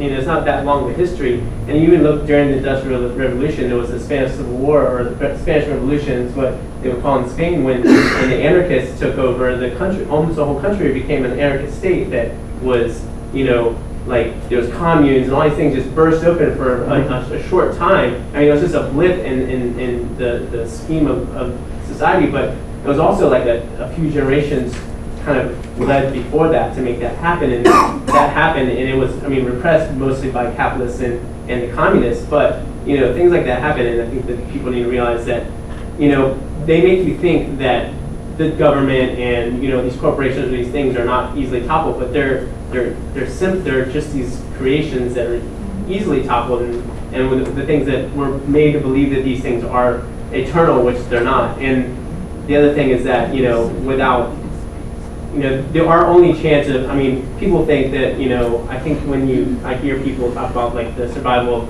of the earth, but the reality is the survival of the human race is contingent upon us making that leap to that next stage of our evolution that is really moving towards a society that is, some sort of socio-ecological, ecological, sustainable system.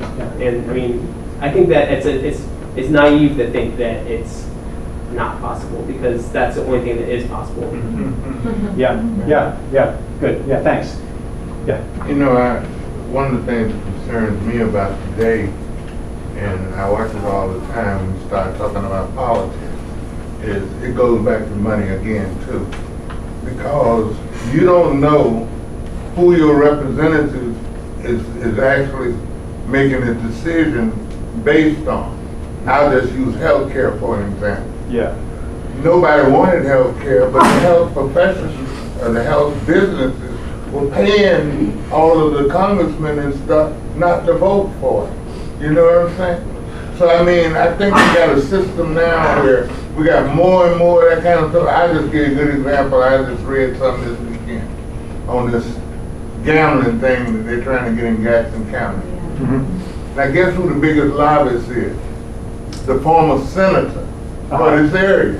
Yeah. He's now a lobbyist for the gaming people to get the thing over there. So it's about money. You know what I mean? I'm sure the deal was cut when he was a senator. Okay, you help us get this in, and what we're gonna do is we're gonna hire you. Same thing, with the mayor. Some folks say he's done that with some of that kind of stuff too. You know what I'm saying? But see, it's all about money. People are looking at that. It's not about what the people want or what the people need. It's about what I can get out of it. Yeah. You see what I'm saying? Yeah, and one question is like, the people you're talking about, they're already rich. Yeah. Yeah. That's the So problem. why someone who's already rich, why do they want even more money? Why is that? It's hard to understand it. So we like to say, well, they're just bad. They're just evil maybe. But that's a substitute for understanding, right? Because some little piece of us knows that if we were that person, we'd be doing the same thing. Yep. And that means that it's not that there are bad people. It's that the system somehow creates people doing that kind of thing. And in fact, there's a lot of there's some research that shows that people, the more money you have, the less generous you are.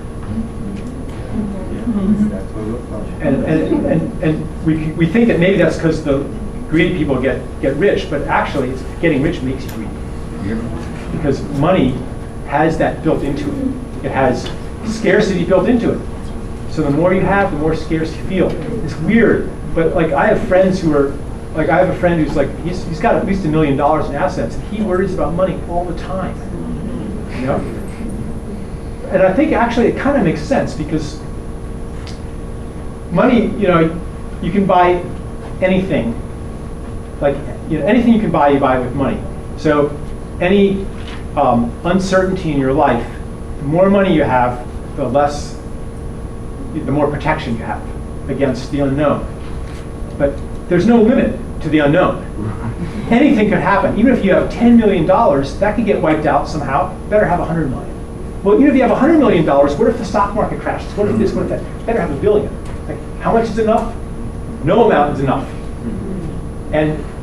But someone who's in community feels secure and doesn't need to have that. And someone like on a deep level, like someone who's connected to nature, connected to the community, you feel like you're at home in the universe. You're known. You know the people, and they know you, and you know who you are, and you're not as afraid of dying, because you're connected. So again, it comes down to a spiritual crisis. It's like the guy Ellison, who Oracle, I think, or whatever. His whole goal is to drive his compensation out of business. He wants all of that business. You know what I'm saying? Yeah. And now he's become the third richest person in the world because of that. That's crazy. Okay. But they say he's a competitor. Yeah. And he drives like he's playing a game or something. Yeah. He's trying to get as much of it as he can, and he'll try to drive all his competitors. He done bought up all of the small companies. Yeah. All right, we have 3. Okay, we're running out of time, so there's 3 people who have you had both hands raised. You had your hand raised first, so I'm going to ask you first. But then after that, we're going to. Just to comment on maybe the fears and insecurities people have with having this type of new system. We're really lucky in our community. We have things that have these morals. We have Bread and Roses, which is a co-op. We have Crank It Up, which is like a volunteer-based bike shop. We have an Occupy movement here. I don't think you can read tons of things. You can look at all your history books. You're still going to feel really uncomfortable and really terrified. It's not until you experience and you grow and you have that exchange of knowledge and you're learning without an exchange of money that you're ever going to have that confidence. And it's with that also will make it grow and pull other people in who would never usually consider it. Yeah. And granted, you're going to be a little uncomfortable. You're going to be learning things that maybe necessarily you didn't really have interest in, but it becomes empowering. You become self-sufficient. And when you become sustainable, you create a sustainable community. And I think that's why I would encourage everybody to go out there and experience these feelings. Yeah, like no amount of intellectual ideas is going to give people the experience of connection. Right. But when you have that experience, everything changes. Even if none of your opinions change, everything changes. Okay, so you're next, and I'm just going to have, and then you, and then I'm going to ask everybody to adjourn because some people are getting really hot, and there's a nice little reception that Paul set up. So yeah. I have 2 statements, 1 question. I've been studying technologies that could have made this country sustainable like 30 years ago. From the hydroelectrolysis car to free energy technologies, cold fusion, I mean, the list goes on, right?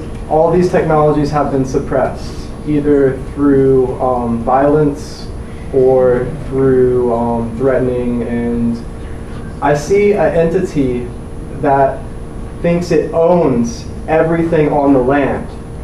This government entity is, from my perspective, controlled by families that want to stay in power. They want to keep this control over the rest of the biosphere, right? So I don't think this transition will be so easy, but I think it will be dynamic and beautiful because of that. And my second state, well, let me elaborate on that a little bit. Most of the government agencies that say they protect us are corrupt. Like you said, the CIA, brings coke and crack in here and whatnot. I mean, they're trying to keep us suppressed on so many dimensions, right? And my second statement is, this does not give me fear, for I see that this entity merely tries to take away what I love. And that fear is not love. I mean, that fear is love. That fear that you all have for your loved ones and your possessions and yourself and your community is love. You love that stuff and you want to preserve that stuff and you want to keep that around. And I see that, and I love all of you so much because you come here out of love, whether you see it as fear or not. And I love you so much, sir. Thank you so much for connecting this community. Thanks. And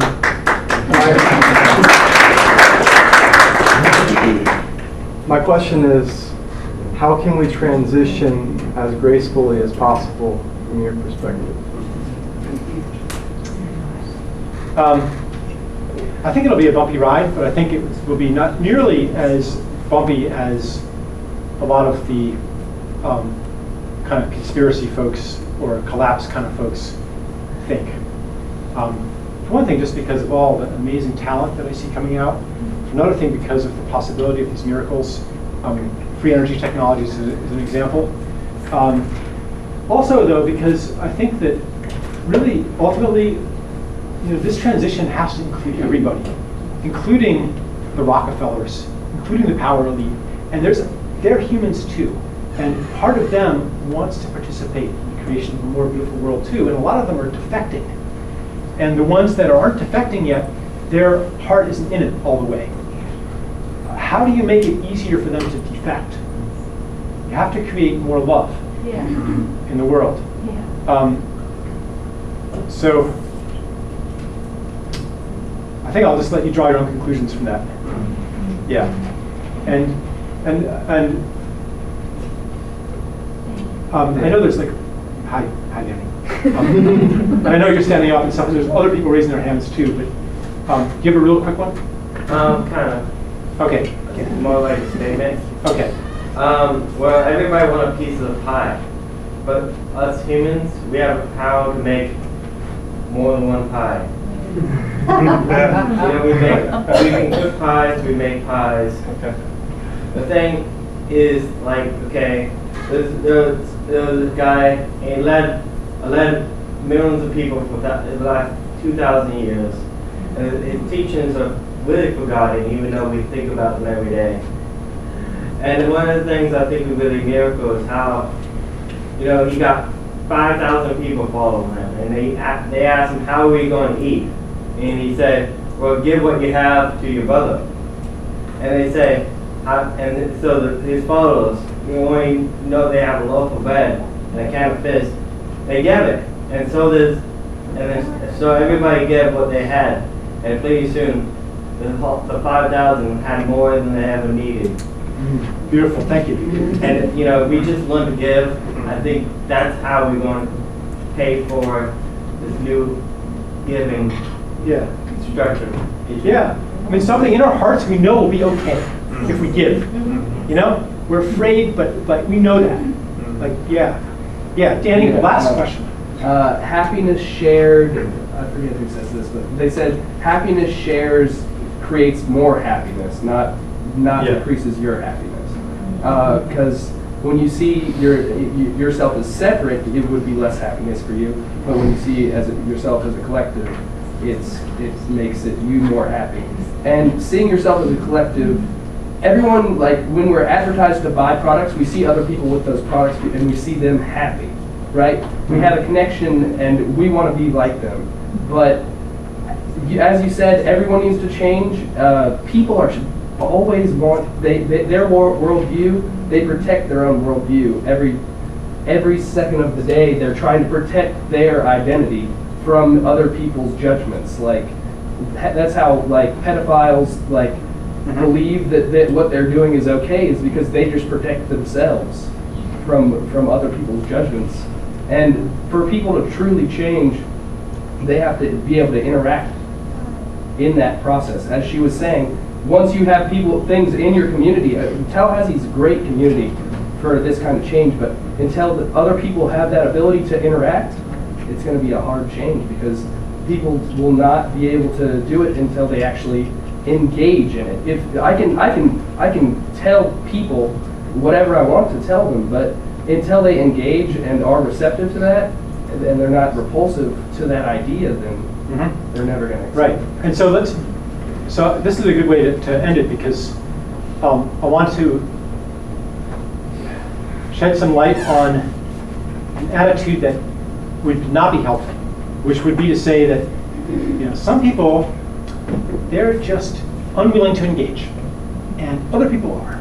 The ones that are unwilling, there's something wrong with them, and we have to make them improve. They're bad. And those of us who are willing to engage, which is probably me for sure, there's some elemental thing in us that we're better than them. So I think it's important to understand what the process is that makes somebody willing to engage with something new. Often that process is the world falling apart. It stops working, and then all of a sudden they are willing to share. That's what happened in Harrisburg, where I live, when the Susquehanna River rose 30 feet and people got flooded out of their houses. People who didn't even know their neighbors' names.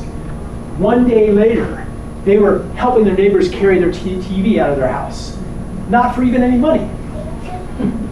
So I think that it's important. So if you see somebody and you're just really frustrated with them, like you're driving their SUV, they don't get it. All the people who just don't get it, who are just have a big ecological footprint, and they just don't get it. I think it's important to understand that they just haven't gone through a process yet.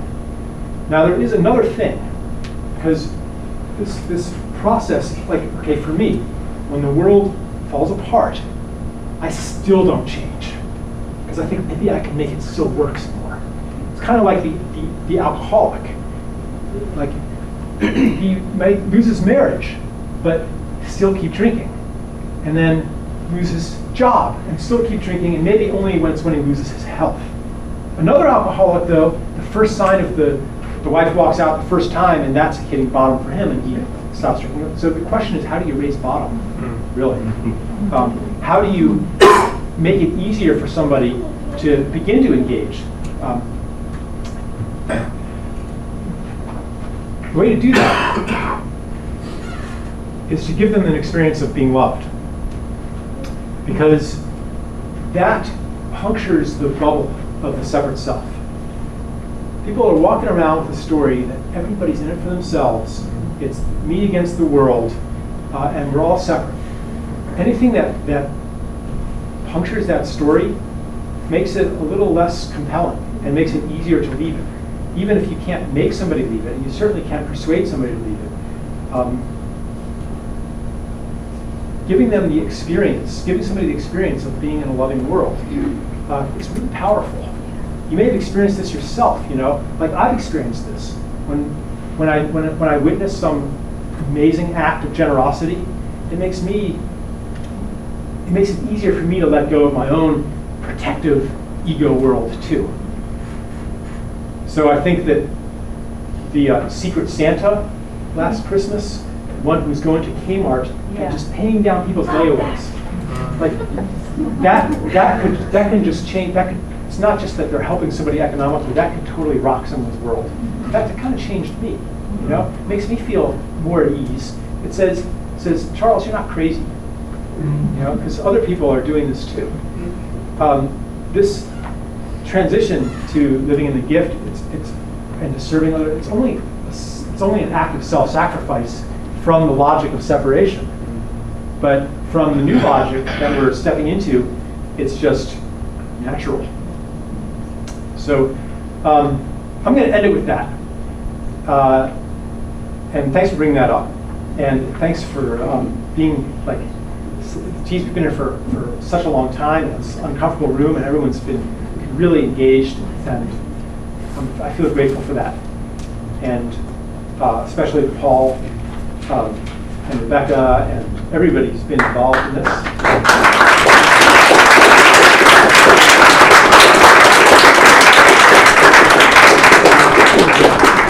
Included? Yeah, to say a few things to wind down. I feel very full of gratitude right now to Charles and to Stella for making the trip to be with us. So thank you both very, very much. I want to remind us that there's a box back there for gifts, so if your gratitude wants to express itself in ways that can help them travel home and do what they need to do, then that's what that box is for. As I mentioned earlier, if you want to stay in touch with people who want to figure out how to do something with these ideas, I created a Google group called Sacred Economics Tallahassee.